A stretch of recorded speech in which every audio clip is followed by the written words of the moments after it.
Xavier Boilard. Xavier est PDG de l'entreprise en technologie médicale, disons, d'Omnimed. Il est là dans ce poste-là depuis 2009.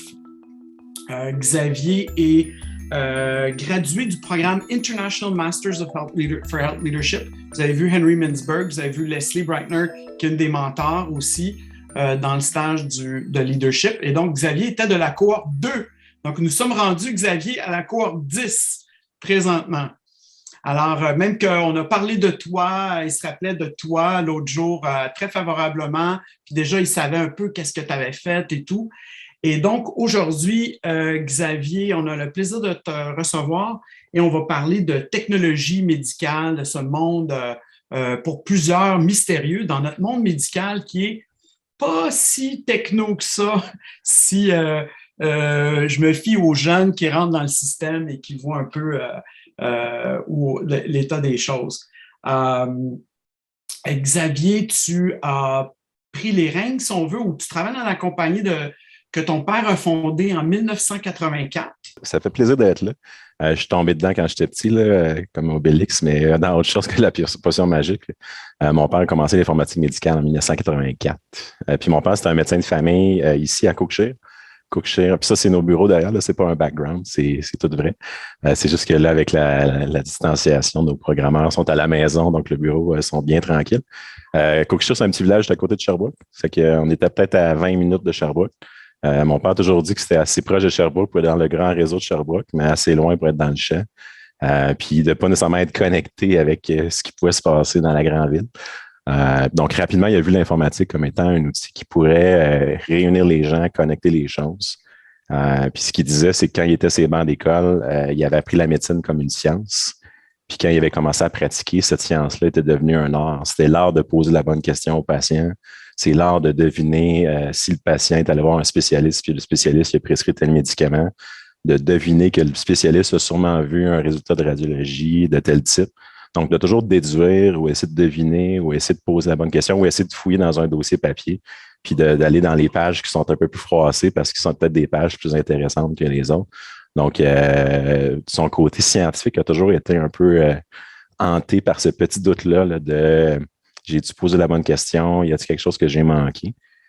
Puis dès 84, là, il était en avance sur des années. Je pense que on dit toujours qu'il reste au moins 200 ans de bonnes idées devant nous chez Omnimed. C'est que je pourrais dire qu'il y avait pas mal d'années d'avance sur les bonnes idées. Puis le défi, c'est comment de faire cette transition-là, puis d'aller vers de la donnée. Puis il y a toujours eu un modèle aussi d'un seul dossier par patient. C'est que ça a toujours été les principes de base qui a toujours animé Omnimed. C'est les rêves de mon père, que toute donnée qui est collectée soit le plus structurée possible pour qu'elle puisse être réutilisée. Puis le fait d'avoir un seul dossier par patient, de sorte que si quelqu'un a déjà pris le temps de bâtir la liste de problèmes, ben, je ne veux pas avoir à la refaire une deuxième fois. Puis si les données sont structurées, ben, le but, c'est d'être capable de les réutiliser le plus possible, puis même potentiellement faire de la recherche ou l'amélioration de la qualité de l'acte, ces choses-là, avec cette donnée-là. Ben, Xavier, justement, tu as bien entamé, tu as parlé de ton père, on va reparler de ton père, ça c'est sûr et certain, on a beaucoup entendu parler aussi. D'ailleurs, je veux juste dire qu'on bénéficie de l'expérience de deux de tes employés dans le stage de leadership. Donc, Nick, qui est votre directeur médical, scientifique, et FO, qui est dans le domaine, je pense, de la technologie, de l'informatique, qui habite d'ailleurs Charlevoix. C'est notre bureau en haut de la montée des Corbeaux. C'est ça. Et il est marié avec une chirurgienne. C'est intéressant, on vient de voir à l'écran apparaître un de nos mentors aussi, Jean-Paul Fortin. Je ne sais pas si Xavier, tu as déjà entendu parler de Jean-Paul. Non, c'est la première fois qu'on se rencontre. Ah, OK. Écoute, mais Jean-Paul, tu sais, c'est un pionnier de tout ça. Non, on se connaît très bien. Ouais. OK. Bon, ben écoute, c'est super. Fait à mon âge, j'ai surtout travaillé avec son père, mais je savais que le jeune s'en venait en arrière. Là. Il était aussi bon. C'est intéressant, Jean-Paul. Moi, je savais pas ça du tout. Alors, bon, on va avoir l'occasion d'en reparler. D'abord, de façon vulgarisée, c'est quoi Omnimed? Qu'est-ce que c'est exactement, Xavier? Ben, avant tout, c'est 70 employés, dont 40 développeurs au Québec. Là. Puis on développe, dans le fond, tout le dossier médical depuis 1984. Donc, on a commencé en DOS dans les premières versions. On a fait évoluer ça vers le Windows. Puis on est rendu avec une application complètement web. Ce qui est intéressant d'Omnimed, c'est qu'on a un concept de, comme je disais tantôt, de patient unique. C'est que c'est vraiment un dossier où est-ce que tous les clients d'Omnimed sont dans un réseau ensemble. Puis si le même patient est vu par deux de nos utilisateurs, ben, ils vont travailler dans le même dossier à condition qu'il y ait les droits. Donc, les accès, les consentements, etc. Donc, on a tout un modèle de droit qui permet aux gens de travailler en équipe, puis qui permet aux patients de protéger les données selon le consentement. C'est que la plupart des systèmes informatiques, souvent, on a un mot de passe. Une fois qu'on rentre dans le système, on a accès à tout. Dans Omnimed, c'est fait différemment. Si je suis un nouvel utilisateur, par exemple, je suis un nouveau médecin, je viens de commencer à pratiquer, j'ai mon nouveau mot de passe dans Omnimed, je vais rentrer dans Omnimed, puis je ne verrai rien. Si j'écris des notes, je vais les écrire, donc ça va être mes notes à moi parce que je suis responsable. Puis après ça, je peux venir travailler en équipe. Donc, si je te donne un mandat, tu me donnes un mandat, j'ai accès à tes notes, tu as accès à mes notes parce qu'on devient une équipe de travail ensemble. Puis après ça, on peut prendre aussi des consentements. Donc, si le patient vient me voir aujourd'hui au sans rendez-vous, je peux prendre un consentement ponctuel aujourd'hui. Ça va me déclencher à tout l'historique du dossier, même les notes qui auraient pu être prises par d'autres personnes de mon groupe. Donc, ça me donne accès avec un consentement demandé au patient, tout l'historique. Je vais avoir accès par la suite aux résultats ou à tout ce que j'ai demandé en mon nom. Par contre, si je retourne dans 3 mois dans le dossier, puis le patient il serait peut-être allé revoir son médecin de famille, moi, je ne verrai pas les nouvelles données, sauf si je reprends le consentement à nouveau, puis que ça déclenche l'accès. Donc, ça permet vraiment un travail d'équipe, puis ça permet vraiment de protéger autant pour le patient, mais aussi l'intervenant. Donc, si je fais juste une révision de dossier, je ne verrai pas de nouvelles données que je n'aurais pas été supposé voir. Donc, on gère vraiment les accès de façon hyper granulaire en fonction de t'es qui, t'es où, dans quel contexte. Puis on est allé voir le Collège des médecins plein de fois avec des systèmes d'empreintes digitales puis des affaires très évoluées. Mais on est vraiment basé. En fait, le Collège nous a toujours ramené à la raison en disant il faut que ça soit simple. Puis, dans le fond, le principe, c'est que dès qu'un médecin ou un intervenant qui a un ordre déontologique prend un consentement, mais ce consentement peut être verbal ou encore écrit, puis enregistré dans le système. Donc, le bout technique, c'est ça. Ce que ça permet, en fait, c'est de rêver. Là, on est en train de déployer plein de régions. On est souvent très fort dans des régions. Là, traditionnellement, on déploie beaucoup des JMF, les médecins de famille. Puis de plus en plus, on s'appelle Omnimed, mais je pense qu'on pourrait s'appeler Rhumatomed, Cardiomed, Orthomed, parce qu'on est en train de développer beaucoup d'expertise, entre autres du fait qu'on est très bon dans les données structurées, puis dans le fait de faire des outils pour organiser les trajectoires, puis des questionnaires structurés. On a beaucoup de plaisir. En fait, on a beaucoup de défis en médecine de famille parce que vous voyez tous les cas imaginables du monde. Puis on a beaucoup de plaisir en spécialité, entre autres en rhumatologie, en arthrite rhumatoïde. On a des outils là, super avancés, puis on fait des registres de patients en arthrite rhumatoïde, puis l'évolution des patients avec les biologiques, puis des affaires assez poussées. C'est on est capable, avec les données structurées, de travailler autant en médecine de famille en spécialité. Puis là, on s'apprête, entre autres, dans des régions comme l'Abitibi, même Gaspé, des choses comme ça, à déployer une région au complet. C'est qu'en Abitibi, on est en train de déployer tous les médecins de famille. Puis on est en discussion avec les hôpitaux pour commencer à déployer les spécialistes dans les hôpitaux. Puis avec les soins à domicile, on a fait le guichet d'accès des orphelins. Puis même la réadaptation, physiothérapie, les autres services. On pourrait imaginer d'avoir bientôt dans une région comme l'Abitibi un seul dossier unique. Puis si le patient se promène entre différents intervenants, tout le monde vient contribuer au même dossier, puis ils peuvent partager la même information à condition que le patient donne son consentement. Donc, c'est un peu le rêve là, on dit toujours, en ce moment, souvent, l'informatisation se fait par bâtisse, là, ce qui est un peu ridicule, mais on a le CHUM, puis là, ça, c'est le CHUM, puis on informatise le CHUM, c'est la bâtisse physique. Puis on oublie souvent qu'au-delà d'une bâtisse, il y a des trajectoires, là, il y a des gens qui travaillent ensemble. Donc, comme on a fait un projet avec l'équipe d'AVC, puis on essaie qui font l'intensif au CHUM. Puis là, la suite du projet, c'est de faire les équipes de réadaptation qui suivent ces patients-là dans les années subséquentes pour qu'on puisse voir, qu'est-ce qui a été fait en aigu, est-ce qu'on a eu un impact à long terme sur la réadaptation des patients. Donc, l'idée, c'est d'essayer de repenser le système, non pas en lieu physique puis en adresse, mais en trajectoire puis en équipe de travail, puis peu importe où est-ce qu'ils vont être localisés. C'est fascinant. Xavier, juste pour que les gens qui sont pas, c'est pas tous des gens dans le domaine purement médical qui vont écouter ce podcast-là. Peux-tu nous dire un peu, quand même, ton père, quand il a commencé en 1984, il a sûrement commencé longtemps d'avance à réfléchir à quelque chose comme ça. On était quasiment à l'époque du Commodore VIC-20, du Pac-Man. Écoute, il n'y avait pas de capacité là-dedans du tout, en informatique. Mais ton père avait sûrement remarqué que les dossiers, c'était des tonnes, des piles de papier. Et encore aujourd'hui, plusieurs hôpitaux fonctionnent encore avec des dossiers papier. Difficile à croire, mais c'est comme ça que ça fonctionne, encore des cliniques médicales. Et donc, je ne sais pas, qu'est-ce que tu penses de ça, toi, encore aujourd'hui, qu'on soit là-dedans? Donc, vous apportez une solution d'ailleurs à ça, mais vous allez évidemment plus loin. Qu'est-ce que tu penses de ça, que cette technologie-là? Il y a une partie de la réponse dans la question. Là. Je veux dire, dès 1984, on travaille beaucoup. Son rêve, c'était vraiment de donner les données structurées puis d'aller organiser ça. Puis, naturellement, les premières choses qui sont informatisées, c'est tout ce qui est facturation RAMQ. C'était le début de la facturation, la complexité de tout ça, les rendez-vous. Donc, ça a commencé par ça. Puis, rapidement, lui, son intérêt, c'était d'aller vers le dossier, vers la note. En même temps, en DOS, c'est pas très visuel. Là, c'est que c'était vraiment du data limite base de données là, quand il documentait son dossier. Puis après ça, il y a eu beaucoup d'évolutions. Ce qui était le déclencheur, puis il avait monté tout un modèle avant ça. Puis à chaque fois, il s'arrivait dans un problème où est-ce que si lui me bâtissait un super gros dossier puis bien étoffé, puis l'autre médecin de l'autre côté de la rue en avait un aussi, puis l'autre médecin à l'hôpital en avait un aussi, comment on allait réussir à faire que tous ces systèmes-là se parlent, puis dans des modèles où est-ce que chacun travaille de chacun de son bord, puis là, on essaie d'échanger les données. Puis ça peut marcher si le patient change de médecin, ou est-ce que là, je t'envoie une copie. Mais si on fait un suivi conjoint, c'est comme un cul-de-sac où est-ce que si moi je fais une note, toi tu fais une note, moi je fais une note, là, on a chacun besoin des infos de l'un de l'autre.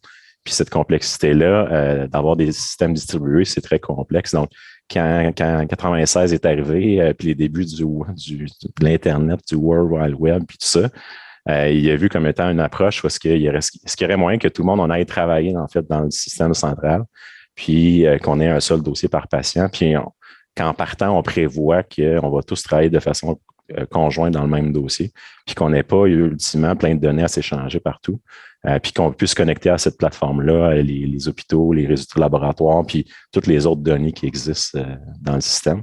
C'est que l'intérêt de la plateforme a été bâti comme ça. Le défi de l'informatique, puis on est très autocritique dans le secteur de la santé, on se trouve tellement pas bon de pas être avancé. Mais tu sais, moi, je regarde les comptables qui se pètent les bretelles depuis des années en se disant qu'ils sont super informatisés.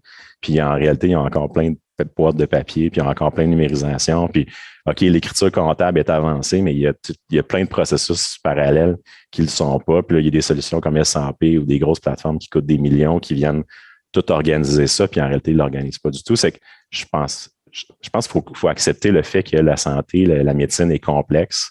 Puis qu'il faut y aller étape par étape. Si je regarde juste au niveau du développement informatique, là, derrière moi, là, on est des équipes on a une équipe de 6 personnes que eux autres, tout ce qu'ils pensent, c'est le prescripteur. Puis le prescripteur, c'est un système hyper complexe. Là. Vous avez votre outil Zoom, votre outil de courriel, c'est au moins aussi complexe que ces outils-là, juste pour gérer la médication d'un patient, tous les renouvellements, les interactions. Puis là, ça, c'est juste le prescripteur. Après ça, si je vais dans les résultats, nous, on reçoit 100 000 résultats à tous les jours d'une centaine d'hôpitaux différents, dont tous les hôpitaux parlent des langages différents. Il faut ramener ça dans un dictionnaire unique, être capable de faire des graphiques avec ça. Donc, juste la notion de laboratoire, c'est aussi extrêmement complexe. Les rendez-vous, la facturation, le dossier, les notes. Donc, il y en a énormément de choses à faire. Puis, chacun de ces créneaux-là qui sont complexes. Puis après ça, le défi de la médecine, c'est de ramener tous ces concepts-là ensemble dans une visite, puis de trouver tous mes patients qui ont eu un résultat normal avec telle médication, puis tel diagnostic. Donc, je pense qu'il faut accepter le fait que c'est complexe, puis c'est difficile à bien faire. Puis souvent, on a tendance à regarder ce qui se fait ailleurs, puis on se dit, on est bien pas bon. Ils sont tellement meilleurs que nous autres. Puis après ça, on va prendre leur solution, on essaie de l'implanter ici, puis on se rend compte que c'est des PDF, c'est des notes numérisées, c'est pas nécessairement tout informatisé. C'est que de plus en plus, nous autres, on pensait qu'on n'était pas bon au Québec, puis on va présenter ailleurs. Comme ce matin, je présentais au Maroc, Puis je présentais notre approche de données structurées. Puis il venait de voir les gros systèmes américains comme Cerner puis Epic. Puis quand ils ont vu notre capacité à pas juste faire l'hôpital, mais faire la région, puis de travailler par trajectoire, puis d'aller dans la donnée granulaire, c'était le fun de les voir sourire, puis de voir leur réaction par rapport à ce qui est possible de faire. J'ai l'impression que c'est ça le défi. Puis ça va être un très gros défi, puis on en parlait tantôt dans l'introduction. C'est pas un défi informatique. Oui, il y a de l'informatique derrière ça. Oui, il y a énormément de travail. Il va y avoir bien des lignes de code pour que tout ça fonctionne.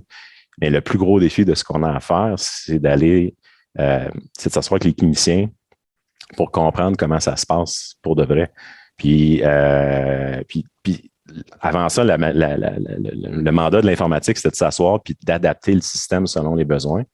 Puis malheureusement, moi, j'y crois pas. Moi, je pense que le défi, c'est de s'asseoir tous ensemble puis de réfléchir à c'est quoi la façon la plus optimale, là où on peut en prendre 2, 3 là, pour faire un compromis, mais c'est quoi les façons optimales de prendre en charge un patient diabétique, puis qui devrait intervenir là-dedans, puis ce serait quoi les étapes, ou un patient dépressif, c'est quoi la première visite, qu'est-ce qu'on peut poser comme question, comment on fait un suivi, est-ce qu'on y envoie un PHQ-9 après ça pour qu'il puisse répondre à son questionnaire ou des choses comme ça. Donc, essayer de protocoliser chacun des types de cas, puis d'essayer de trouver une façon d'améliorer comment c'est fait. Puis après ça, on va informatiser ça, puis on va aider à ce que il y ait un benchmark ou une façon de faire qui soit le plus uniforme possible. Puis, on l'a vécu dans le dossier qu'on a fait au CHUM avec les AVC là, depuis 4 ans, 5 ans, je pense. Les patients qui ont des AVC sont documentés dans Omnimed. Puis on les a aidés juste à mesurer temps et mouvement de chaque étape d'un patient aigu jusqu'au traitement, exemple thrombolyse, ces choses-là. Puis d'essayer de les aider avec des dashboards, des KPI, d'identifier qu'est-ce qui prend du temps dans le processus, puis comment on peut réduire le temps de traitement, parce qu'en AVC, le temps de traitement, c'est ce qui est le plus critique. Puis on a réussi en 2-3 ans, juste en ayant des outils, des choses comme ça. En fait, ils ont réussi, nous autres, on a juste fait les données, là, mais ils ont réussi à descendre en bas de 20 minutes leur temps de traitement, puis c'est rendu un centre de référence parce qu'ils ont de la donnée puis sont capables de mesurer leurs choses. Puis une grosse partie de la solution, ça a été de prendre la machine de thrombolyse puis la mettre sur un chariot puis de commencer le thrombolysage, je ne sais pas si c'est un mot, à côté du patient quand le patient est encore dans le scan, puis de devancer ça et non d'attendre de sortir le patient du scan puis de l'amener jusque dans sa chambre. Puis que là, on a un délai puis on met à risque la santé du patient. Fait que Xavier, je pense que même dans l'entrevue aujourd'hui, on n'arrivera pas à comprendre à faute de temps toute l'étendue de ce que vous faites présentement et tous les bénéfices que ça peut apporter à l'amélioration du système de santé ultimement du patient. Ça, c'est sûr et certain, mais on veut essayer de faire rêver, de donner des idées aux gens, puis aussi échanger sur certains points qui pourraient contribuer à l'amélioration des soins dans les régions rurales, ou aussi partager tes connaissances sur l'implantation d'innovations technologiques dans le domaine de la santé. Parce que, si on se dit les vraies choses, quand même, le système de santé est quand même, il y a beaucoup de régulation, c'est très bureaucratique, c'est pas d'immenses équipes qui prennent les décisions, ça peut être assez centralisé même.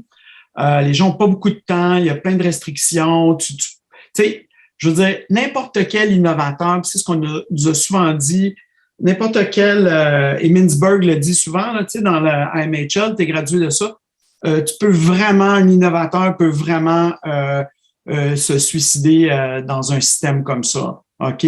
D'abord, l'entreprise privée qui génère des profits, c'est toujours un peu vu de méchant. On est le méchant. OK? Puis d'abord, tu sais, il y a quand même toutes les questions là, tu sais, de comment on va sécuriser tout ça. On veut être responsable pour, évidemment, protéger le patient. Il y a la pérennité, tu sais, comment si la compagnie fait faillite ou si elle est achetée par d'autres personnes. Tu sais, il y a vraiment beaucoup de questions. Mais il y a aussi le fait que il y a quand même de la compétition là-dedans. Et Xavier, vous êtes une compagnie québécoise, mais il y a quand même plusieurs compagnies qui sont dans votre créneau. Qui sont vos compétiteurs principalement, pour nommer, et quelle part de marché vous avez dans le dossier médical électronique, on va dire? De plus en plus, le marché, là, on est rendu 3 joueurs à se partager le marché. On a grosso modo un tiers, un tiers, un tiers. Puis là, ben, la compétition est féroce. Je pense que c'est ce qui est intéressant du marché. Ce qui est difficile d'être en entreprise, mais ce qui est la force d'une entreprise, c'est justement ça. Là. C'est autant que je déteste mes compétiteurs, autant qu'ils m'obligent à toujours m'innover, toujours aller plus loin, à baisser les prix, à augmenter les fonctionnalités. Puis on est dans une vraie course au développement. Là. C'est, on investit massivement en R&D, des 3 millions, 4 millions, 5 millions par année en R&D, toujours à faire évoluer le produit. Puis c'est une grosse course au développement. Ce qui est intéressant, je pense, puis je pense que c'est à l'avantage des clients, où est-ce que on lance des fonctionnalités, nous autres, à toutes les semaines, à toutes les 2 semaines. Puis le système est en constante évolution. Puis dans un modèle initial, puis souvent le modèle d'informatique, c'est des licences. Puis là, on achète une licence, puis ça coûte des millions. Puis là, on l'implante. Puis là, on finit de l'implanter, puis il est déjà plus à jour parce qu'il y a plein de nouvelles affaires qui ont sorti depuis ce temps-là. C'est que de plus en plus, le logiciel s'en va dans un modèle d'abonnement. Donc, on paye tant par mois, on a accès toujours aux nouvelles versions, puis c'est un système qui est toujours en évolution comme ça. C'est que ça, je pense que c'est ce qui est en train de changer beaucoup le marché. Puis ça nous permet, nous autres, comme compagnie, de toujours faire la R&D, faire avancer le produit, puis innover, puis sortir des nouvelles choses. Puis je dirais que la compétition est encore au Québec est particulièrement forte parce que quand on sort du Québec en ce moment, on sent qu'on est très compétiteur. On a les nouvelles technologies, on arrive dans d'autres marchés des fois, puis on voit qu'ils avaient arrêté de renouveler leur technologie. Donc, il y avait un bon logiciel, mais il est encore dans une vieille technologie, il n'est pas encore web. C'est que le défi de l'informatique, c'est ce renouveau-là constant. Il y a plusieurs questions dans la question, mais je vais continuer. Un des défis, puis moi, je pense que le Living Lab, c'est exactement le genre de choses qu'il faut qu'il se fasse davantage. On le vit à l'interne, là, puis le défi de développer un logiciel, il y a une phase où il y a une phase d'ouverture un peu, mettons, comme on fait un diagnostic, là, c'est qu'on part d'une hypothèse, on essaie d'ouvrir, puis de rêver, puis d'aller chercher le plus de vision possible de qu'est-ce que ça devrait être la solution, puis se donner la chance de vers où on veut s'en aller.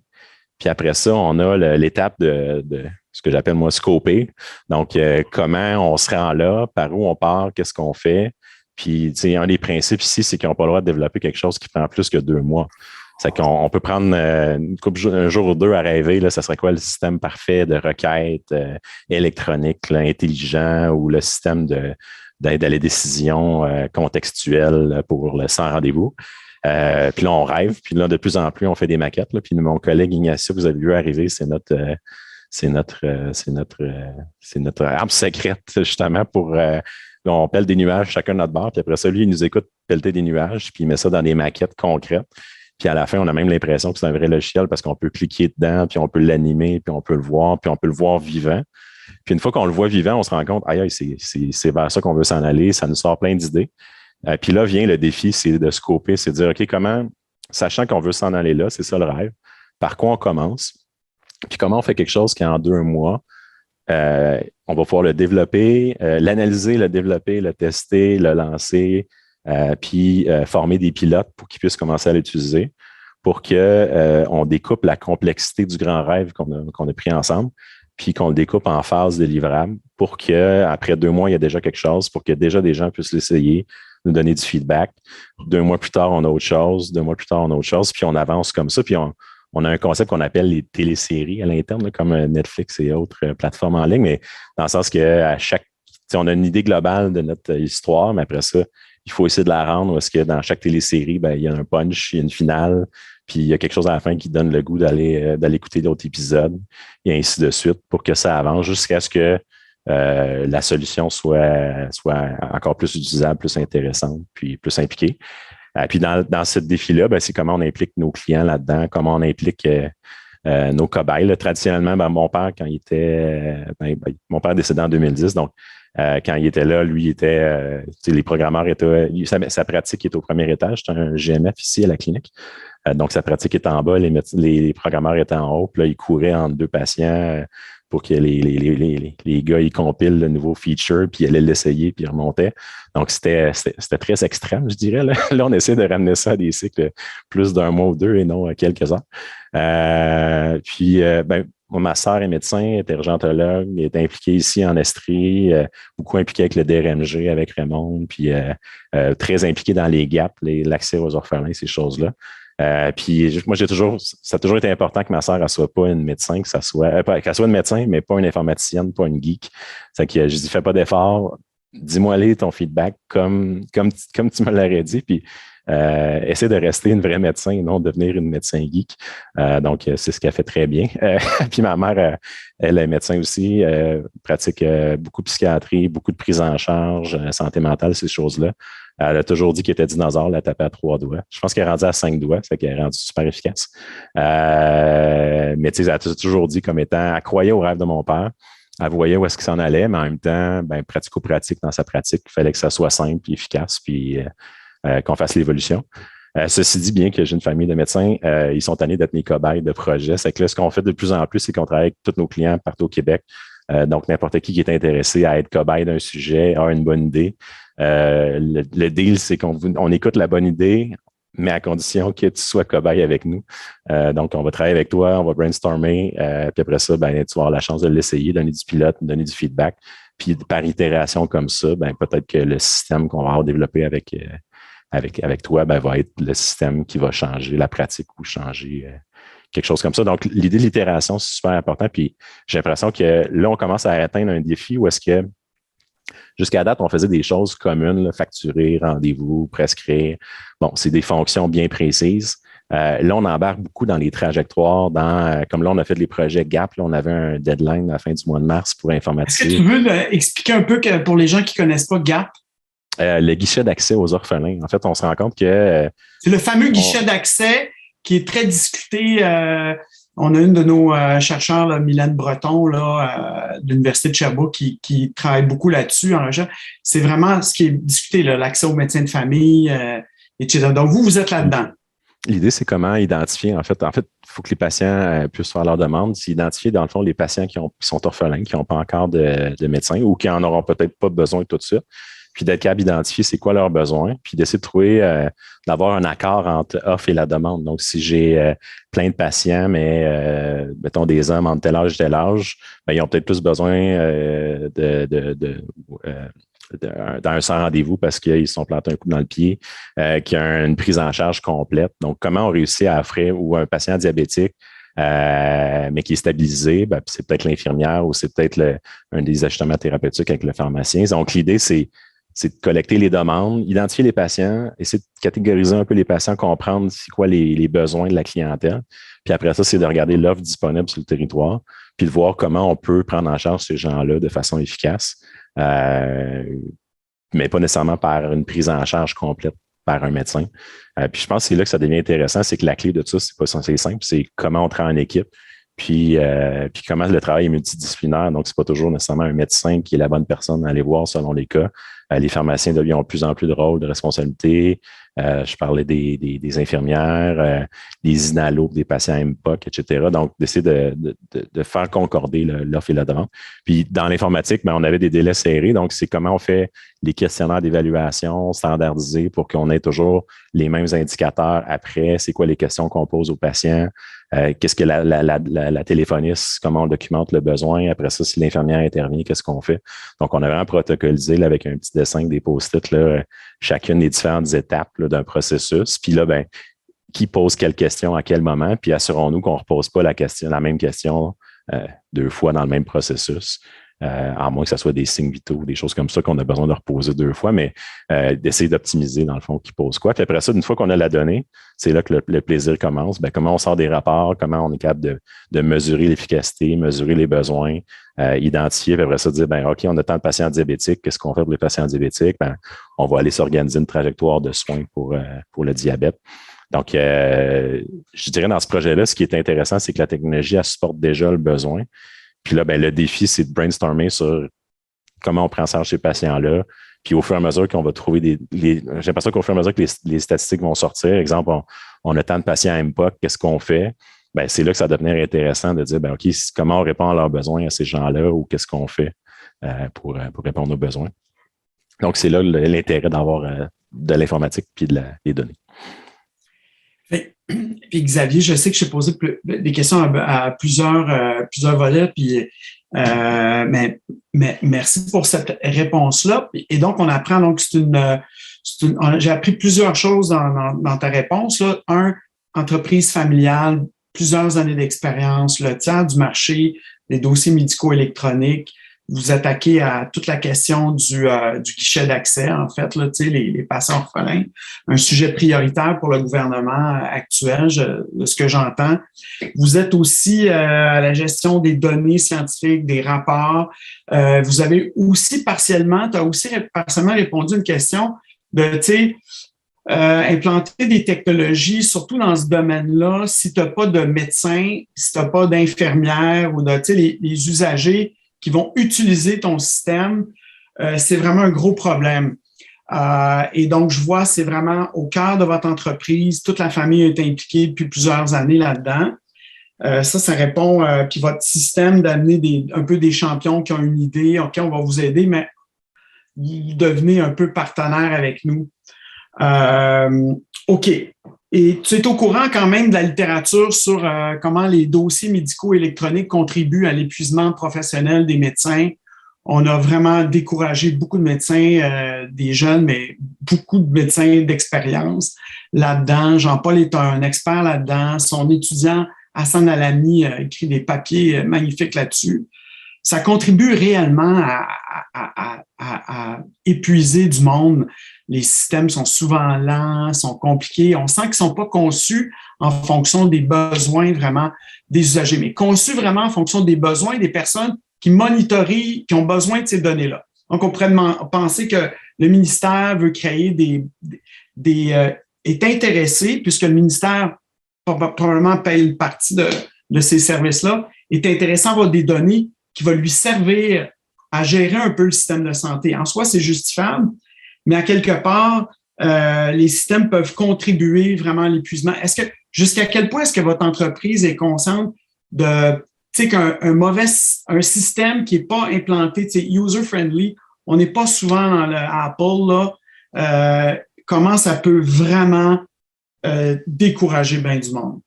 On tape à un doigt. Nous, on tape à un doigt dans notre domaine. Je fais du support tous les vendredis après-midi, donc les clients me chattent et me disent leurs opinions et leurs réalités. Donc, il n'y a personne de parfait. Je pense que le défi, puis je pense que les gens ne comprennent pas en fait, il faut comprendre que l'informatisation du réseau de la santé, c'est un projet au moins aussi gros que les barrages qu'on a fait dans le Nord, là. C'est juste que là, il y avait du béton, des camions, puis c'était concret, mais derrière, la complexité de ce qu'il y a à faire, c'est dans la même envergure. Puis notre défi, entre autres, la présence de mon collègue Ignacio en design, c'est comment on réussit à faciliter ça. Puis je pense pas qu'on est parfait, mais je pense qu'à tous les jours, c'est notre top priorité d'essayer de comprendre, d'essayer d'accompagner là-dedans, puis d'essayer de simplifier les choses. Il y a une chose qu'on se rend compte, par contre, c'est qu'avec l'informatique vient une vague de bureaucratie ou de demandes supplémentaires de contenu. On le voit là, avec les CRDS, les références. Puis il y a un bien fondé derrière tout ça. Là. Je suis pas nécessairement j'ai l'impression qu'il y a des concepts intéressants dans tout ça, mais souvent, le premier réflexe, c'est de rajouter un formulaire spécifique, de rajouter ci, de rajouter ça. Puis c'est de créer des barrières de plus. Donc, tu sais, c'est mon étude scientifique, là, mais mon feeling en ce moment, c'est que la moitié de la visite, c'est le bout diagnostic, là, réflexion du médecin. Et là vient ce que j'appelle moi le magasinage, là, où est-ce que là, OK, là, il faut que je la réfère, il faut que j'envoie la prescription au pharmacien, il faut que je réfère en cardiologie, il faut que je remplisse tel formulaire, tel questionnaire.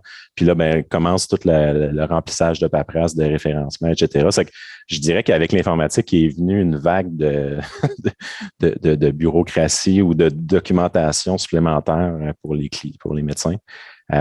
Qui aide pas.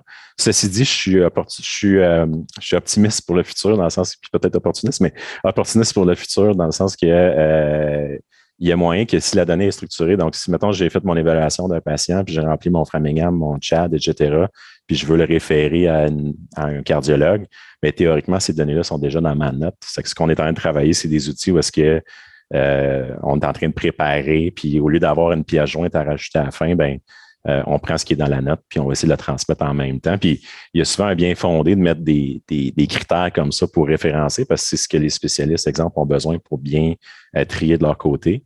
Mais après ça, du côté médecin de famille, souvent les outils que les spécialistes ont besoin ou les réponses aux questions, il a lui-même besoin d'y répondre pendant qu'il voit le patient et non à la fin de sa visite quand vient le temps de référer. Donc, il y a tout un travail en ce moment d'expérience utilisateur de comment poser la bonne question au bon moment pour simplifier. Puis comment s'enligner là-dessus. Mais c'est sûr que, bon, c'est la technologie, là, on a tous un cellulaire qui nous dit combien on a de courriels à répondre avec un petit chiffre. J'ai plusieurs clients qui m'ont demandé d'avoir un petit chiffre, puis une année, les gens ils voulaient que le petit chiffre soit brisé puis qu'ils disparaissent. C'est avec, j'ai l'impression que c'est les mêmes défis que la technologie en général dans la vie des gens, là. Des avantages immenses, les gens veulent pas retourner en arrière, mais en même temps, vient avec le défi d'être connecté tout le temps. Puis ça, cette partie-là, ça sera un autre sujet. Puis l'autre chose, il y a des choses pour lesquelles vous n'êtes pas responsable, tu sais, dans le fond, comme la charge cognitive d'avoir des résultats de laboratoire qui rentrent à toute heure du jour pour un médecin de famille, ça augmente la charge, mais tu sais, je veux dire, votre système est fait que ça rentre. Rentrer, revenir de vacances, puis d'aller dans le pigeonnier, là, puis qu'il y a une pile de papier sur des pinces, puis là, il faut que je classe ça. Cette réalité-là, elle existait quand même avant avec l'informatique. L'avantage, là, c'est que tu n'es pas obligé nécessairement d'attendre de retourner à la clinique pour aller accéder à ta pile de papier.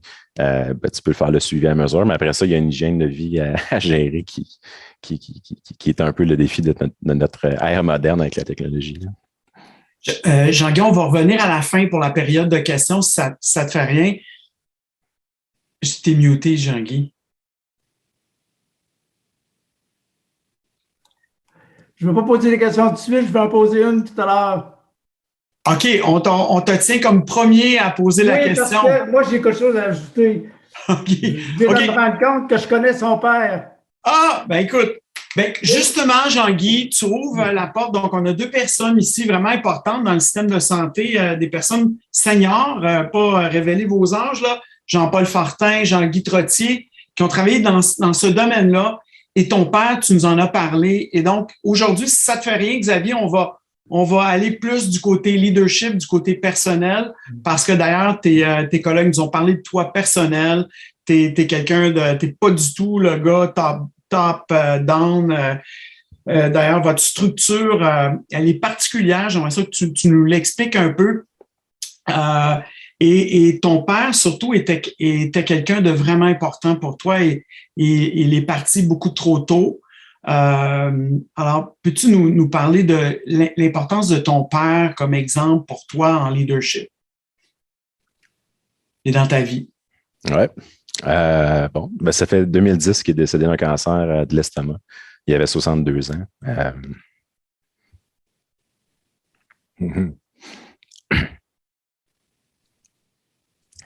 En même temps, mon père, je pense qu'il a vécu plusieurs vies en même temps.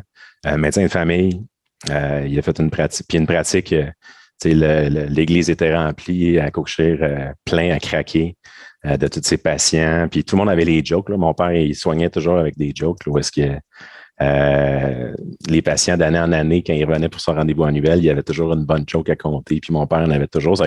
Il a toujours été un personnage, même dans sa pratique.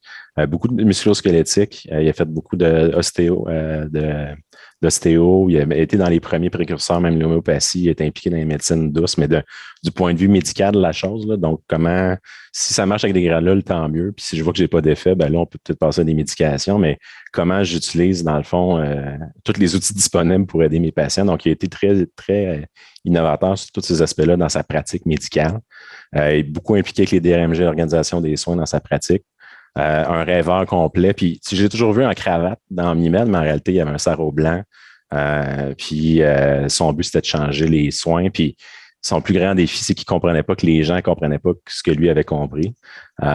Puis de toujours être dans une situation où est-ce que quand il présentait ce qu'il faisait, tout le monde tripait. En fait, à la fin, il n'y avait même plus de notes, là. Dans le fond, lui, voir un patient, c'était de définir, c'est un suivi par problème.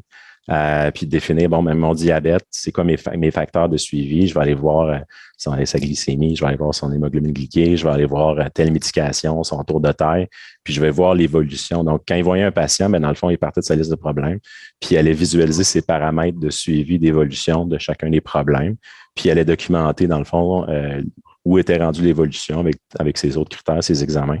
Puis le cumul de toutes ces analyses de dashboard-là faisait en sorte que ça bâtissait sa note, puis il y avait une vue globale du patient.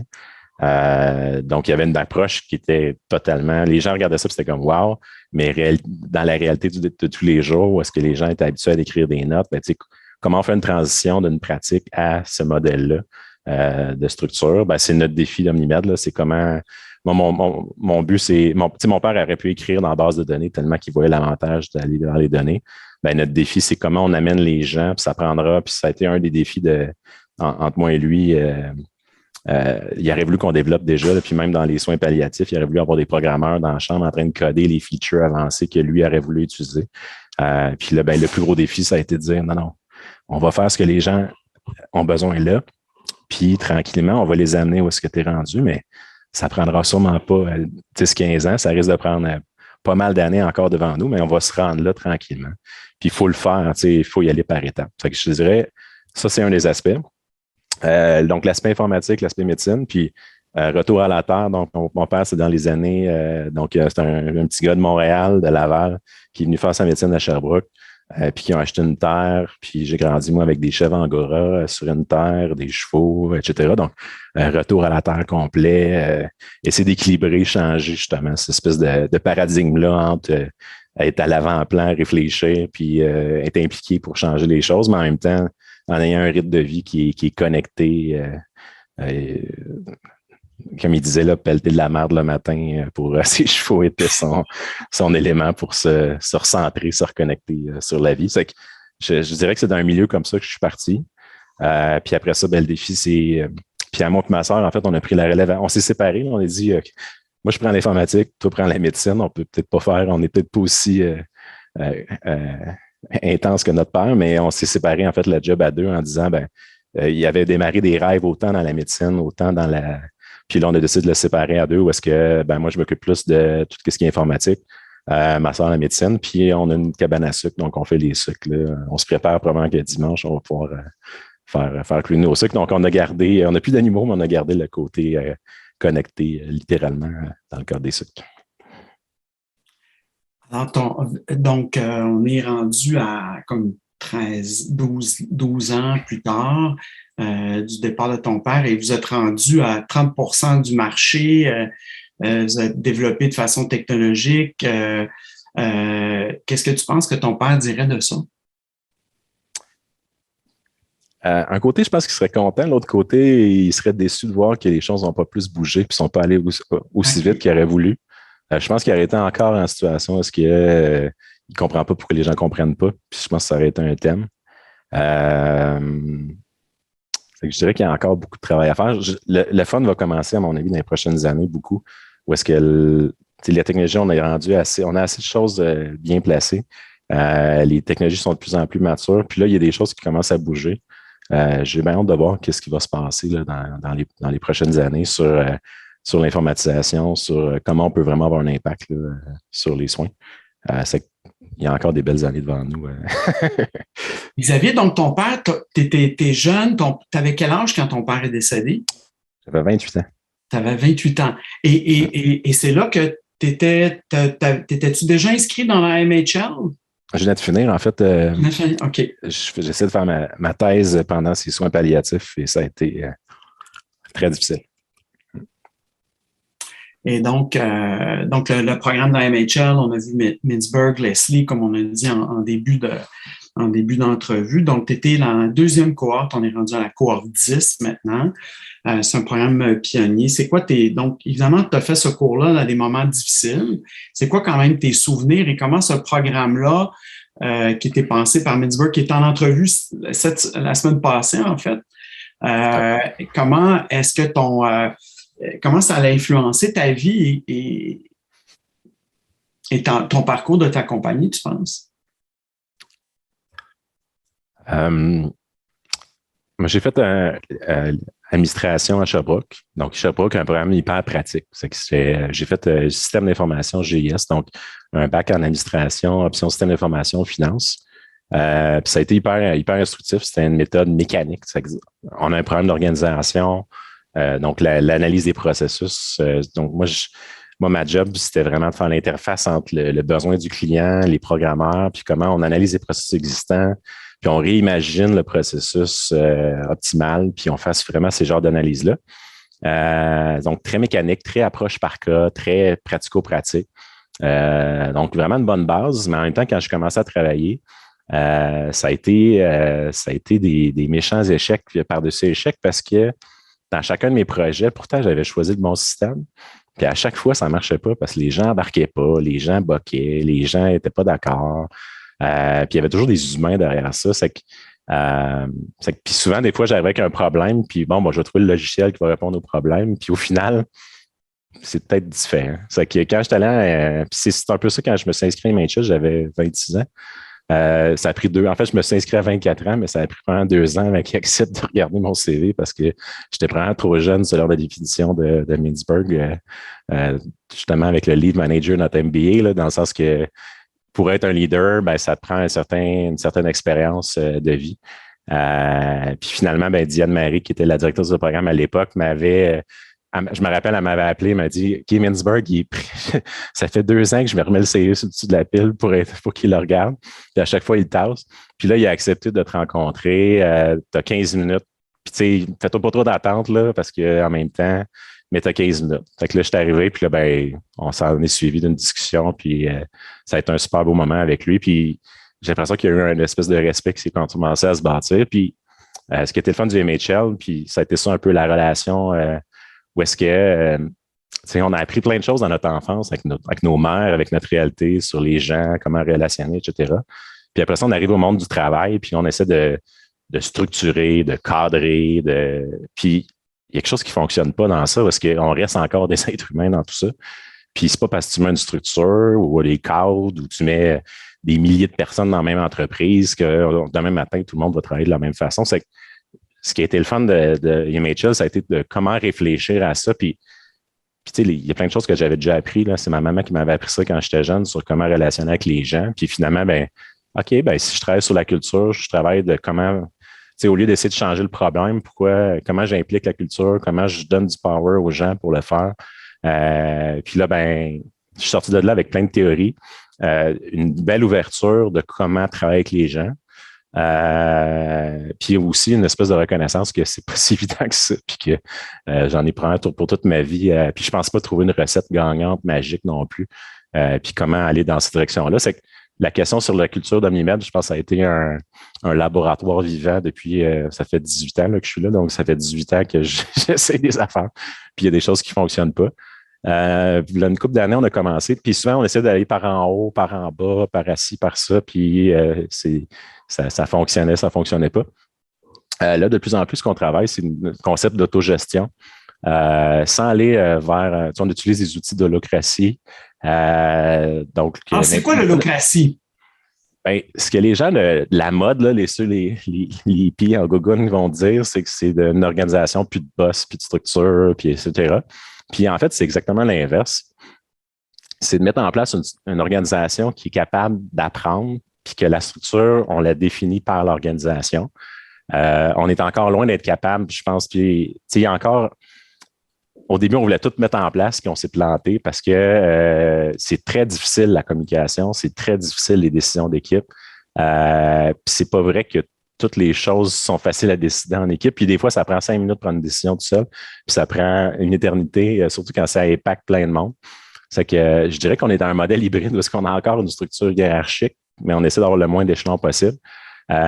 Puis on va essayer de prendre des décisions complexes inter-équipe. Les gens mais souvent, moi, je me mets une règle où est-ce que je n'ai pas le droit de prendre des décisions qui sont dans le cadre des responsabilités de l'équipe et bien définies. Donc, exemple, dans les équipes de développement, traditionnellement, tu as des gens qui font du marketing, qui font les analyses, qui décident le produit parfait, qui parlent à des analystes, qui font des specs, qui donnent les specs aux programmeurs, puis les programmeurs, ils codent, puis après ça,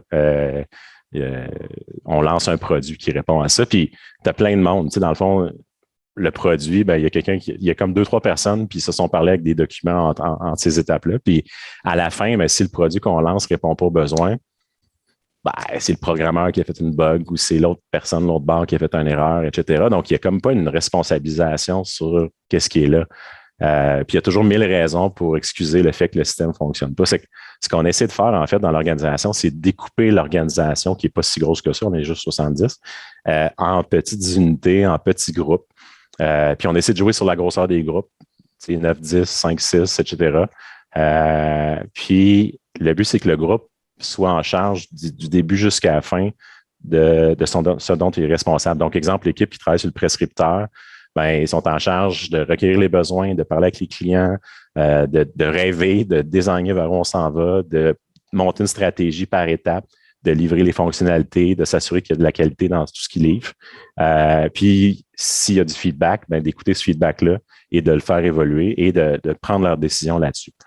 C'est sûr qu'on a des rencontres aux 2 semaines avec chacune de ces équipes-là pour passer l'information parce que le plus gros défi, c'est le know-how, c'est la connaissance. Donc, on essaie au début, on s'appelait, c'était un peu comme les dragons, il fallait qu'ils nous présentent des choses. Puis là, depuis une couple d'années, on a changé de bord où est-ce qu'on est plus en mode coaching, passer la connaissance, aider à rêver ou aider à travailler sur la perspective, puis donner la chance aux équipes de comprendre l'ensemble ou les bons contacts avec les bonnes personnes au bon moment. Donc, on travaille beaucoup sur aider l'équipe à prendre les bonnes décisions. Mais une fois qu'ils ont pris leur décision, c'est leur décision, c'est leur roadmap, c'est leur livrable. Donc, c'est un peu la même chose qu'on fait, là, comme là, avec l'équipe de déploiement. Avant ça, on avait des vendeurs qui vendaient, des déployeurs qui déployaient, des supporters de service à la clientèle qui supportaient les clients.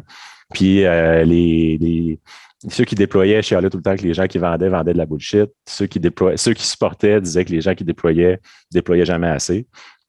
Ou il y avait plein d'affaires qui ne marchaient pas après le déploiement, puis qu'il y avait toujours des défis de leur côté.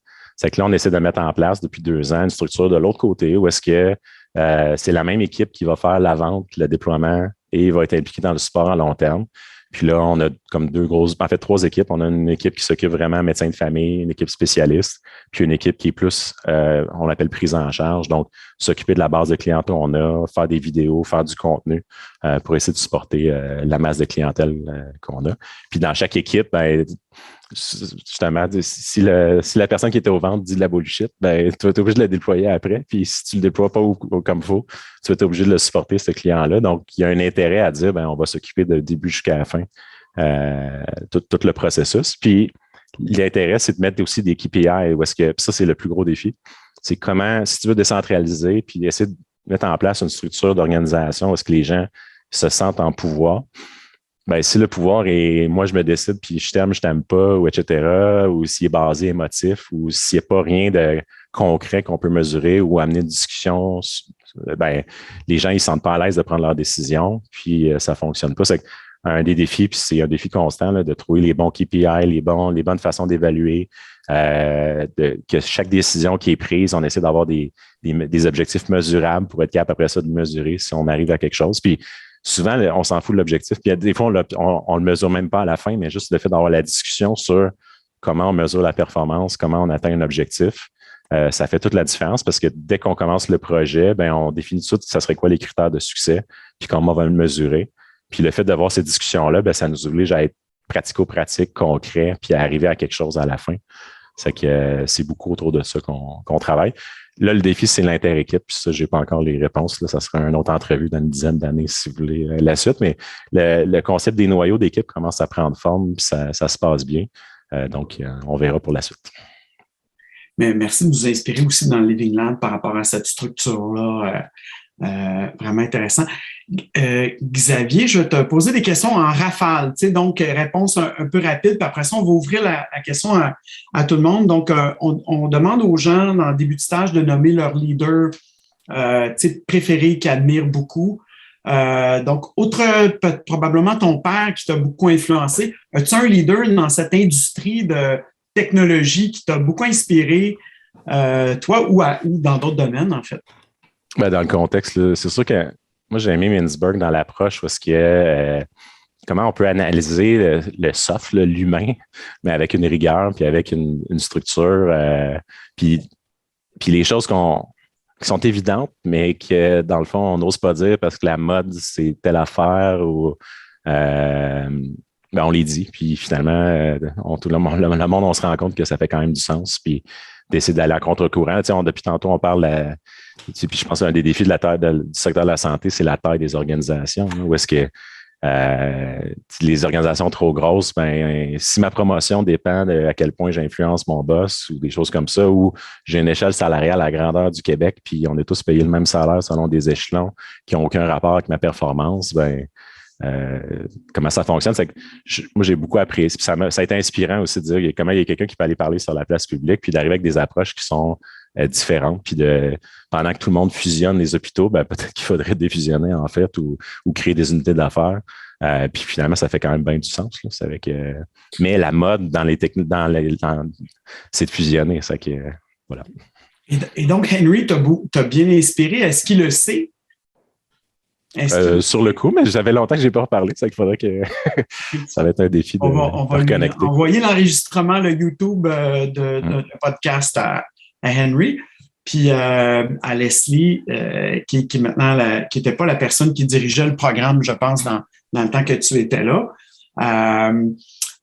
Donc, qu'est-ce que tu penses des autres, comme Steve Jobs? Est-ce que c'est des gens qui t'ont marqué dans tes rêves ou pas du tout? Je ne sais pas. Je serais curieux de voir. C'était quand même dans il y a un côté inspirant, tu sais, des Steve Jobs, des gourous de la technologie. Il y a un côté inspirant parce que ces gens-là ont quand même le guts de dire on va jusqu'au bout, puis je vais influencer, puis je vais aller dans cette direction-là. En même temps, il y a un côté narcissique incroyable que c'est quand même spectaculaire. Puis il y a un côté particulier de notre société à idolâtrer ou à mettre ces gens-là à l'avant-plan.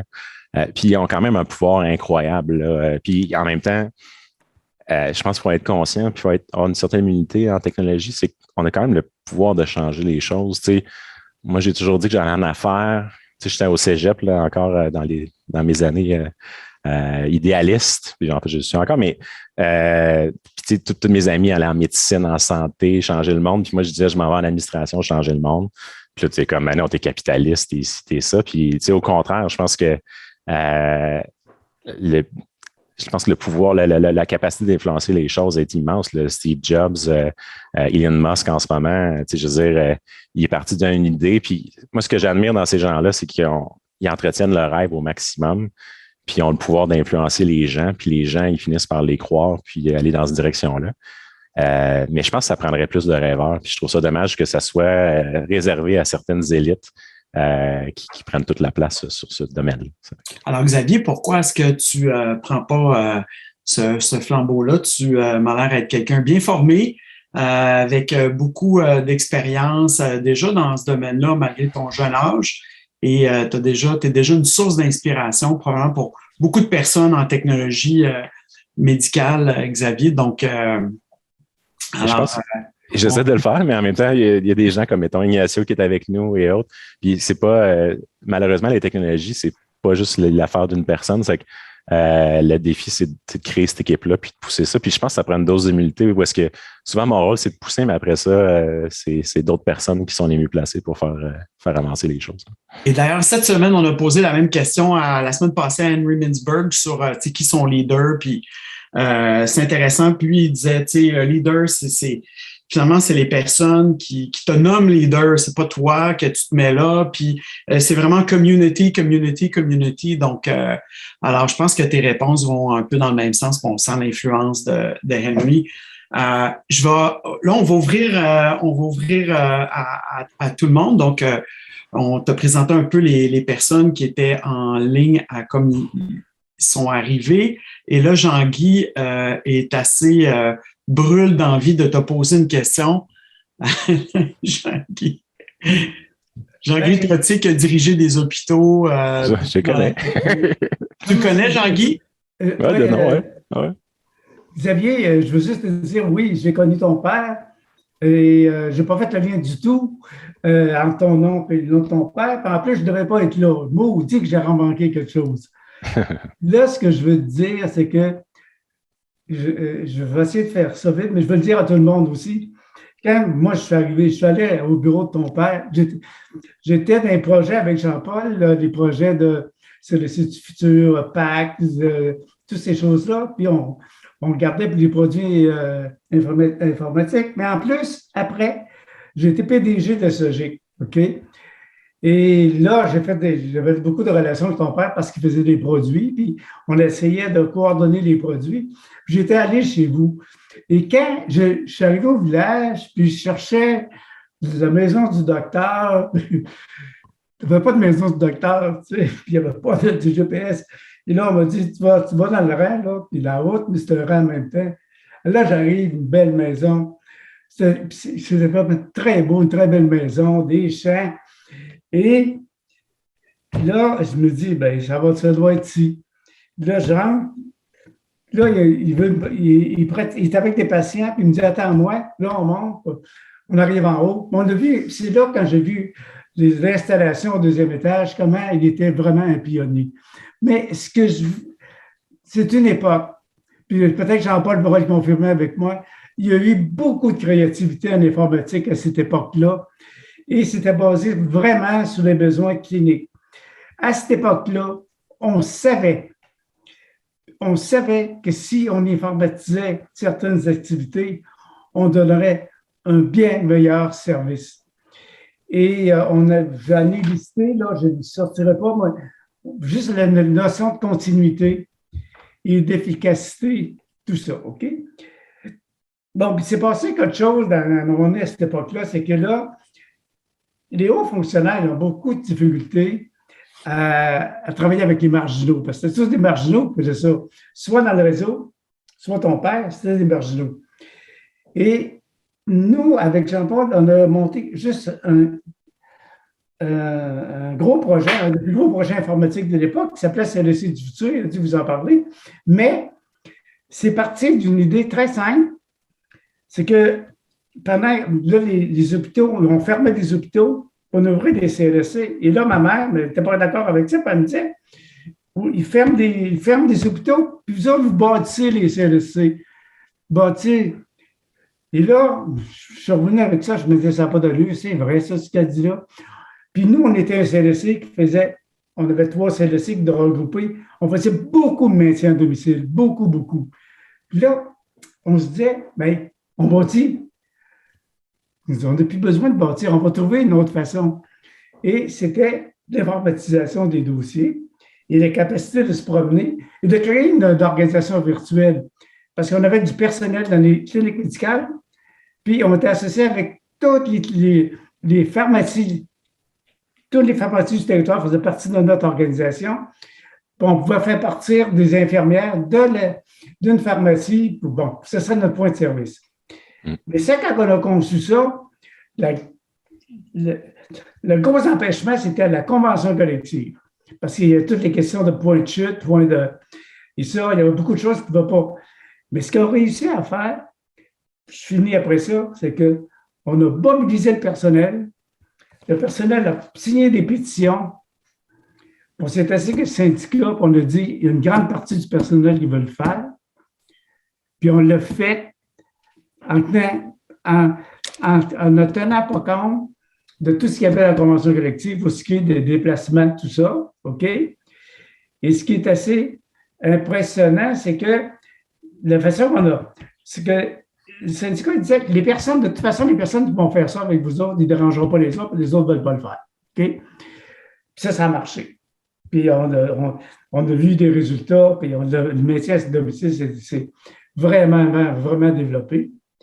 Mais à un moment donné, là, on a dit, wow, là, c'est bon, c'est un très bon projet, on va le récupérer au central.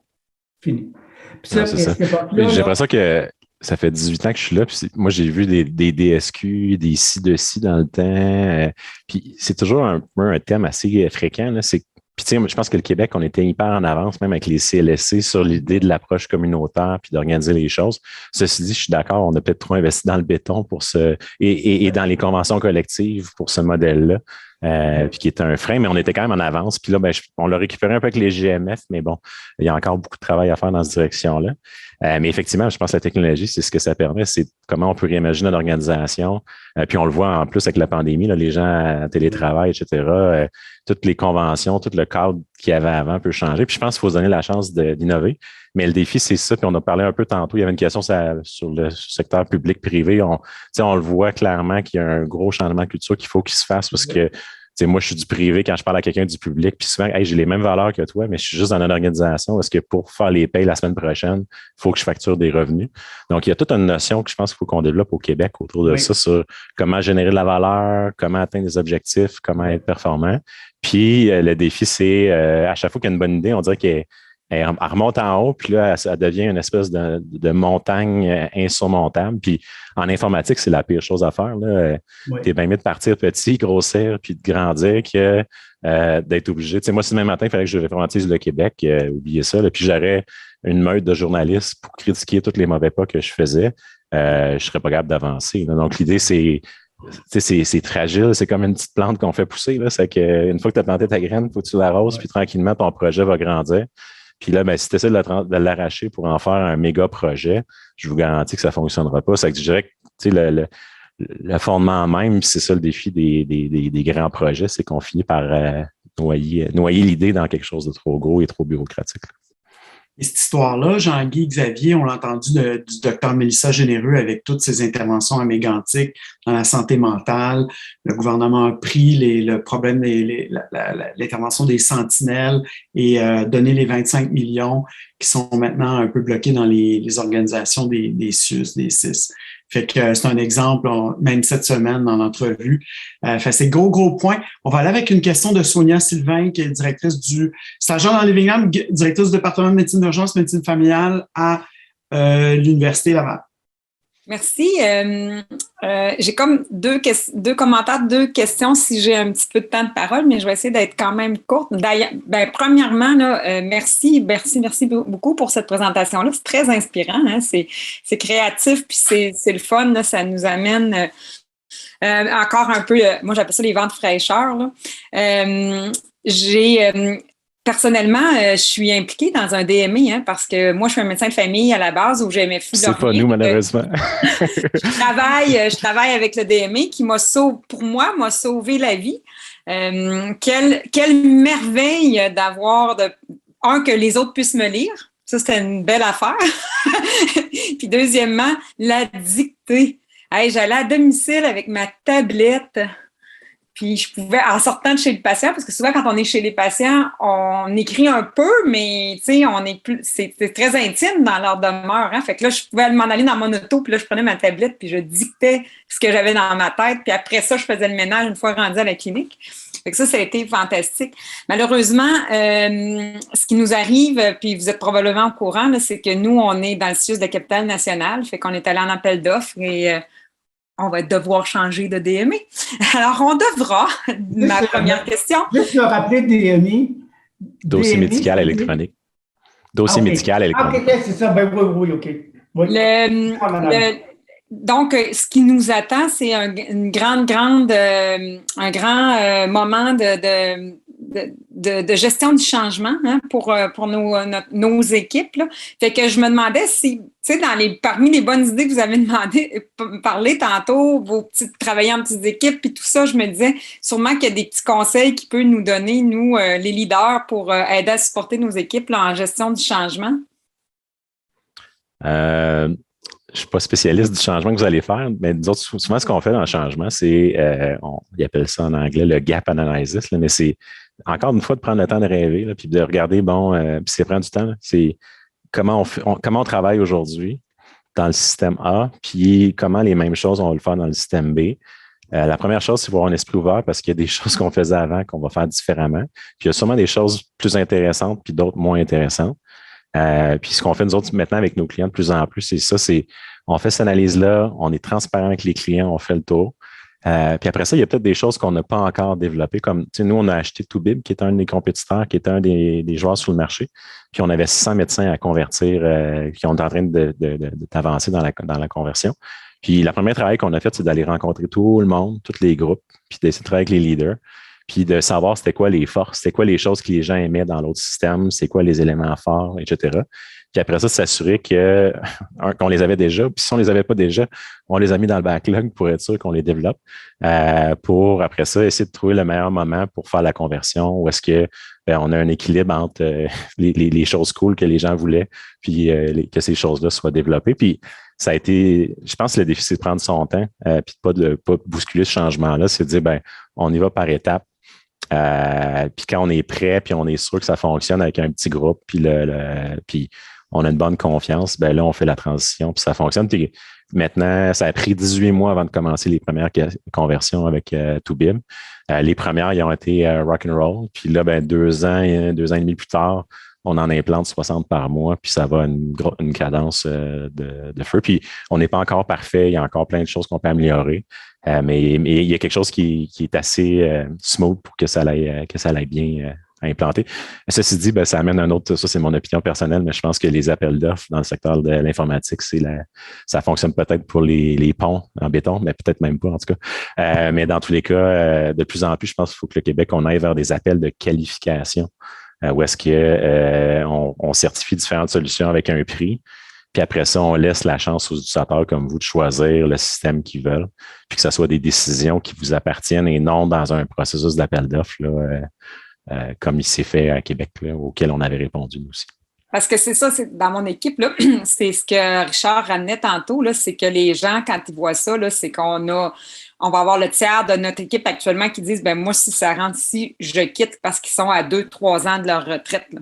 Fait qu'ils disent, moi, je repasse pas au travers d'une nouvelle adaptation. Fait que je veux avoir des idées, puis je vais essayer d'être créative avec mon équipe pour essayer que ça se passe bien.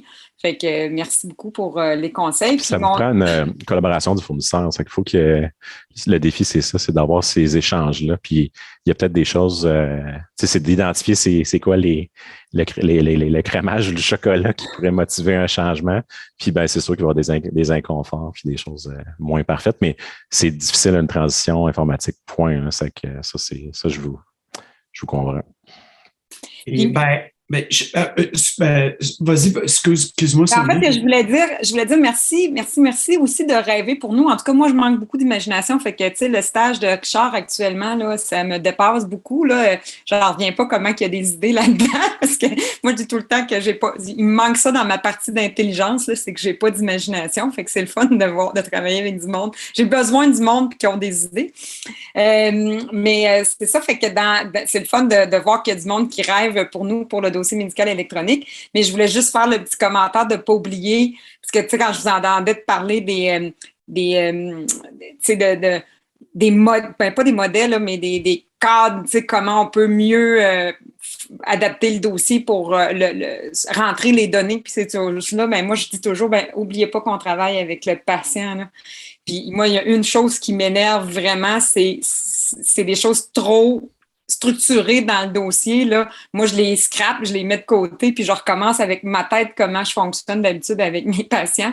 Fait que, mais ça, c'est moi, fait que mon commentaire, c'était, oubliez pas qu'on travaille encore avec des personnes, puis que, ben, c'est ça, même s'ils nous donnent des données, ben, ça rentre pas toujours dans des petites cases. Dans les petites cases, moi, c'est ça.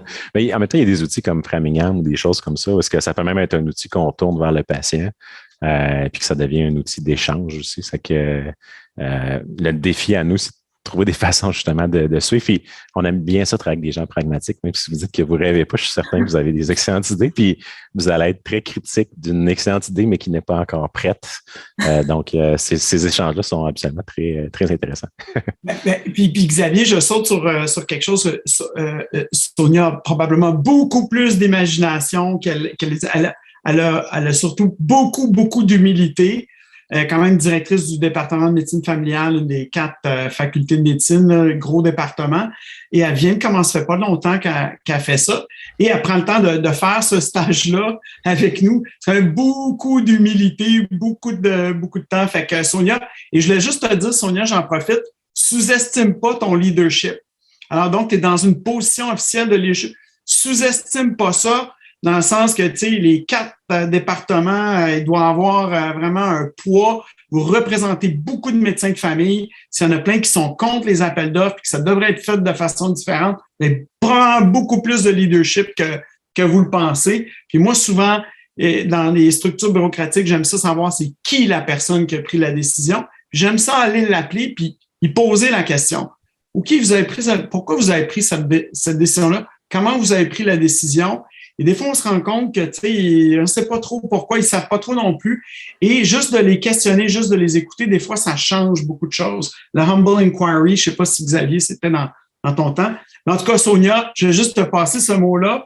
ce message-là parce que. Ils m'ont dit hier soir que c'était le Conseil du Trésor, fait que j'ai pas encore de contact au Conseil du Trésor, mais je travaille là-dessus.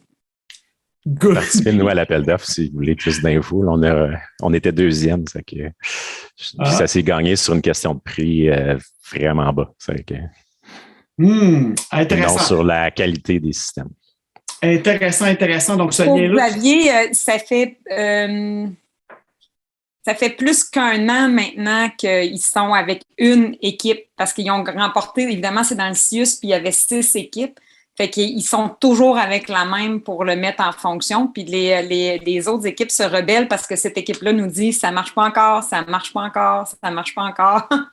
Fait qu'on l'a toujours pas, nous autres, alors qu'on aurait dû l'avoir il y a pratiquement 1 an.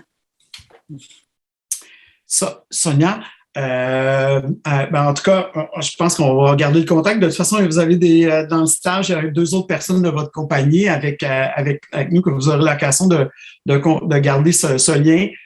J'aimerais peut-être, le temps achève, peut-être le mot de la fin à Jean-Paul aujourd'hui. Mais avant, Xavier, on a remarqué que c'est en fait Jenny qui a remarqué ça, que tu portes un chandail Patagonia et qui est membre du B. Jenny? Qui ont la certification B Corp. Je faisais juste faire remarque à Richard que c'était peut-être un leader important pour toi aussi, parce qu'on a comme oui dire pendant le stage que vous exploriez la certification aussi. Patagonia, oui, mais en même temps, encore une fois, c'est ça le défi, c'est qu'il y a une espèce d'hyper-marketingisation de manière qui se développe autour de ça, où est-ce qu'il était un peu plus underground, puis là, ils ont fait un super bon corporal marketing, puis maintenant, mettons, ils ont réussi leur coup. Là. Encore une fois, c'est encore le même défi de comment équilibrer, est-ce que tu as vraiment les valeurs, ou peut-être que tu les as, mais de manière, ça devient un argument de vente incroyable. Là. C'est toujours le même défi dans tout ça.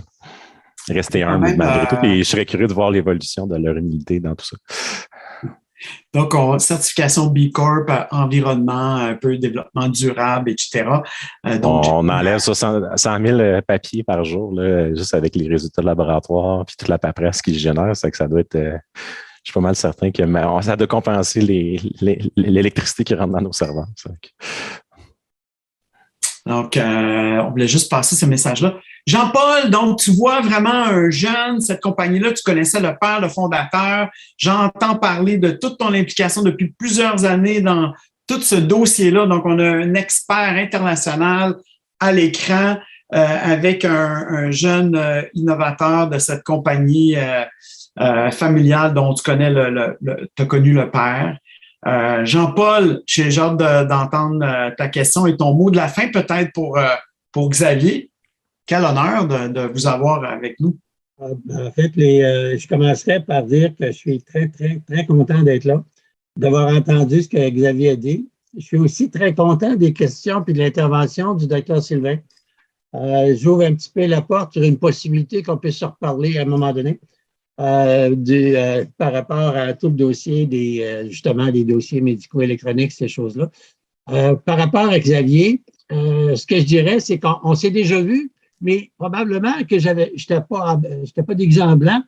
Puis en même temps, ça fait déjà une couple d'années, on s'est rencontrés, je suis convaincu, à la SOCIB. À la SOCIB. Ça dit quelque chose, la SOCIB. Ça fait. Vous avez été là pendant bien des années comme support, commanditaire, inspirant. La SOCIB, c'est la Société québécoise d'informatique biomédicale et de la santé, qui avait chaque année des rencontres, des forums, des symposiums pour mettre ensemble des utilisateurs, des patients, des décideurs, des gestionnaires, qu'on allait chercher jusqu'aux sous-ministres adjoints. Donc, c'était vraiment pour partager de l'information sur, justement, l'évolution de l'informatisation. Et Omnimed était présent et il était une inspiration continue à chaque année. Et on échangeait avec son père, on a parlé à bout avec Xavier. Ma blonde me parle encore de toi, Françoise Labbé, qui était à la SOCIB aussi. Ah ouais. Ce que je trouve fascinant, c'est ce que j'ai entendu aujourd'hui. Je revivais l'expérience des années passées avec ton père, surtout dans le cadre de cet événement-là, où il était un leader. et je retrouve ces valeurs, je retrouve la vision, je retrouve la façon de voir les choses, je retrouve cette préoccupation de l'utilisateur, de l'humain, du terrain, je dirais, des vrais besoins de ceux qui l'utilisent. Et c'était d'ailleurs ce qui inspirait beaucoup, ça a inspiré beaucoup la SOCIB et son évolution. Je retrouvais ça beaucoup chez toi, puis je trouvais ça génial. Ce que ça m'amène, parce que dernièrement, j'ai eu l'occasion de revoir le dossier de l'évolution des DME au Canada et au Québec, de revoir comment se prenaient les décisions concernant les DME au niveau supérieur, c'est-à-dire au niveau du ministère, puis au niveau même là, du fédéral. Et qu'est-ce qui a pu influencer ça? Et l'arrivée du PQADME, le Programme québécois d'adoption des DME, et tout ce qu'il y a en arrière de ça. Et ce que ça m'amène quand je t'écoute, je me dis, c'est un enjeu fondamental, central. Vous avez tout ce qu'il faut pour bâtir.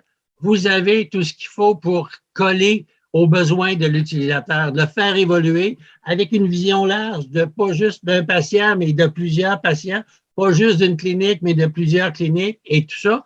Et donc, vous êtes des bâtisseurs, vous êtes des leaders de ce côté-là. Mon problème, c'est comment on fait pour s'assurer que vous êtes capable de poursuivre, de continuer d'évoluer et de voir comment ce que vous développez peut s'intégrer dans le système, peut s'intégrer dans les solutions existantes ou c'est l'avenir.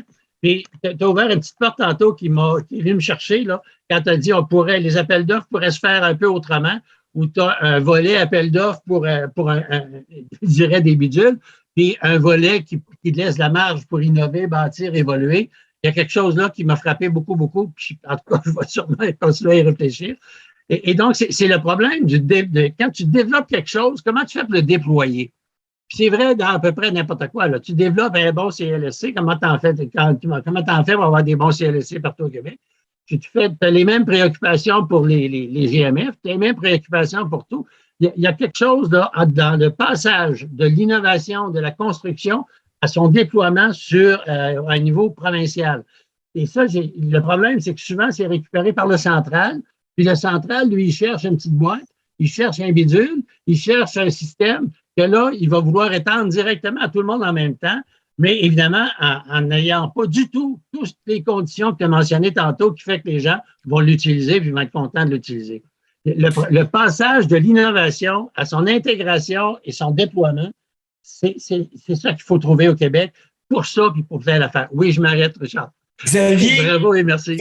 Jean-Paul, donc Xavier, on va te permettre de répondre à ça maintenant, mais il soulève des belles questions auxquelles tu as probablement déjà beaucoup réfléchi, mais je trouve que c'est vraiment un mot de la fin extraordinaire, Jean-Paul, avec toute ton expertise, surtout dans ce champ-là, et le scaling up, l'histoire du scaling up, la mise à l'échelle finalement d'innovation, le sustainability, vraiment, vraiment important. On se préoccupe de ça dans le Living Lab aussi. Et Xavier, on termine comme on termine d'habitude avec un point. On aimerait ça savoir, on demande à tout le monde, d'habitude, on n'aura pas le temps aujourd'hui pour toutes les personnes, on demande aux gens finalement de nous dire comment ils se sentent, donc une émotion suite à l'expérience aujourd'hui. Et qu'est-ce que tu as retenu, toi, de ta rencontre aujourd'hui sur le plan peut-être factuel? Fait, comment tu te sens? C'est quoi ton émotion aujourd'hui après l'entrevue? Je ne sais pas si c'est quelque chose qui te stressait ou pas, là, mais sûrement pas. Mais... on a touché pas mal ma fibre émotive, là, c'est que j'ai le moton un peu. En même temps, j'ai beaucoup d'espoir. Je pense que j'ai l'impression que le gros bon sens peut gagner un jour. Puis, tu parlais tantôt du PQADME, puis malgré tous les défis du PQADME, je pense que c'est le moins pire des modèles qu'on a pu mettre en place parce qu'on permet à des différents systèmes d'être en compétition puis d'être en innovation. Mais bon, il y a beaucoup d'évolution. On pourra avoir une discussion à long terme là-dessus. Donc, mais beaucoup d'espoir. Je pense que c'est des rencontres comme ça qui fait que les choses peuvent bouger. Puis, c'est dans le rêve qu'on est capable de se retrouver. Puis pensez pas qu'on va implanter une solution magique. On va la bâtir à chaque fois qu'on va recommencer un projet. Ça va être... Xavier Boilard, PDG de OmniMed. Ça a été un grand plaisir pour nous de te recevoir. On souhaite continuer à échanger des idées, à travailler avec vous dans le Living Lab Charlevoix parce que vous êtes une entreprise très inspirante. Merci à tout le monde d'être là et on se retrouve. Est-ce que je peux poser une question sans réponse? Sans réponse. OK, je ne veux pas de réponse. Je la pose à tout le monde. Ça fait longtemps que je me pose cette question-là. Connaissez-vous beaucoup d'organisations, qu'ils soient privées, publiques, qui peuvent survivre pendant 30 ans dans le monde aujourd'hui sans informatisation? Comment on a pu arriver à ça? Moi, la 40 questions que je me dis, est-ce que ça veut dire que le réseau est complètement coupé des grandes tendances qui se passent aujourd'hui? Est-ce qu'il est assez autoporteur pour ne pas se permettre d'être à la mode et de suivre des grands courants? Il va falloir se poser ces vraies questions-là. C'est la grande question. Comment se fait-il qu'on est arrivé à ça? Et Jean-Guy, merci de nous rappeler. Alors, il nous reste 200 belles années devant nous. Moi, j'ai beaucoup d'espoir pour les 200 prochaines. Ouais, Xavier, pas moi. Il va y avoir d'autres mondes qui vont continuer ce rêve-là. Jean-Guy, il te reste plus longtemps que tu penses, probablement. Et on souhaite que vous allez revenir avec nous pour les stagiaires, donc à notre prochaine rencontre à 3h. Merci beaucoup, Xavier Voilard. Merci. C'est un honneur. Merci à tout le monde. Bonne journée. Bonne fin de journée. Xavier.